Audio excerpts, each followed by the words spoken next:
2019-жылы Жайыл Баатырдын офисинде турабыз.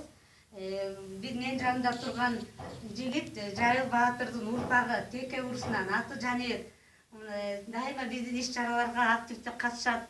Кийинки убактарда бизге ушул Жайыл Баатырдын эрдеген даңгазалап Темиржан эненин арбагына таазим этип, айымдар келип кой союп Куран окуп кетип атат. Жанагы Таласта көчмөндөр ой болоду. Ошондо Жайыл Баатырдын урпагынан Төкөн Айдаровна дагы ушул жерге келип Куран окутуп, анан кийин саат түнкү 1-де кетишти да, 20-да өзүнүн коллективи менен.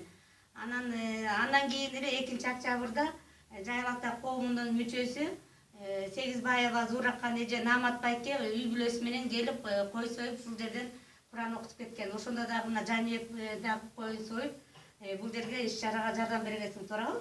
Анан кийин узабай эле кайра 27-октябрда Панчулуу районунан Чалгала районунун шайыр апалары келип коомго мүчө болуп удостоверениесин алышып, кой союп таазим этип кетишти. Бул деген эмне дегендик болуп атат. Кийинки убакта биздин Жайыл ата коомунун бар экендигин, ушул жерде тарыхыбызды унутпай биз аздектеп ата-бабалардын рухтарын ыраазы кылалы деген мусулман болгондон кийин артындагы урпактары биз кой союп Куран окуттуруу биздин милдетибиз деп ойлойбуз. Ошол милдетибизди колдон келишинче аткарып жатабыз.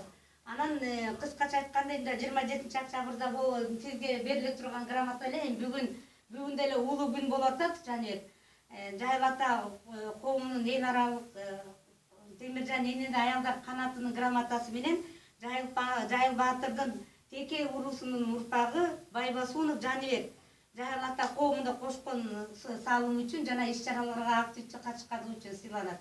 Мынакей. Кут болсун. Мына сен дагы үйүңө барганда мына Жайыл Баатыр ким болгондугун балдарыңа айтып беришиң керек. Темиржан эне ошондо дагы сүрөтүң турса, аны эме кылба. Буну рамкага салып жашакай жерге төрөгө илип коюңуз. Үйгө келген киши көрсүн. Анан ошондо ким деп сураганда анан айтып бере тургандай бололу. Рахмат иш-чарага активдүү рахмат. Жаман соңку тактын. Эйтип туруп анан